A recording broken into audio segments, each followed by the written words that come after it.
Bonjour à tous, je suis Evelina Colacino, maître de conférence à l'Université de Montpellier et je développe depuis plusieurs années mes activités de recherche au sein de l'Institut Charles Gerhardt. Les activités de recherche que je développe depuis plusieurs années désormais ont reçu une reconnaissance de la part de la Commission européenne avec un financement à hauteur de 7,7 millions d'euros.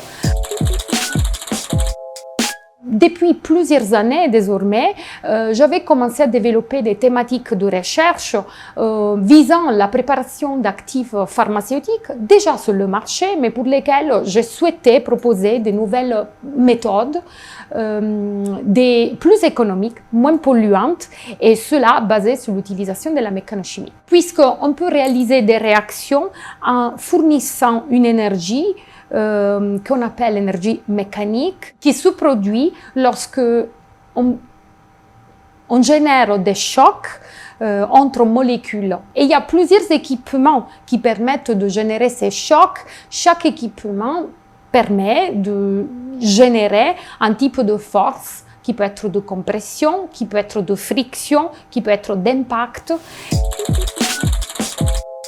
Il y a à peu près 2 ans et demi, j'ai déposé un projet prématuration auprès de la région Occitanie qui a permis également d'approfondir plusieurs aspects liés à la synthèse organique faite sans solvant. La Commission européenne a également reconnu l'intérêt de ces thématiques.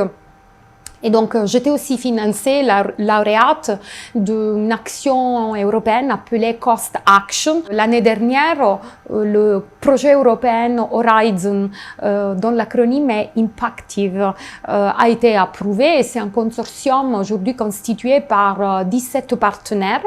Il y a des instituts de recherche, donc académiques, des entreprises, des gros groupes pharmaceutiques, des petites et moyennes entreprises distribuées dans 11 pays européens. Et c'est un consortium qui, pendant 4 ans, va se focaliser sur le développement de méthodes de synthèse durables et alternatives basées sur l'utilisation d'une technologie innovante comme la mécanochimie pour la préparation de molécules pharmaceutiques, donc de principes actifs pharmaceutiques. Donc l'objectif serait de produire mieux, de façon plus propre, à un coût plus bas, mais surtout de recentraliser la production pharmaceutique en Europe. J'ai pu bénéficier de l'accompagnement de l'ADIP à l'Université de Montpellier, notamment pour le montage lié au budget. Je me suis interfacée avec l'ADIPA, qui a pu être le trait d'union entre les agences de financement et les besoins des scientifiques.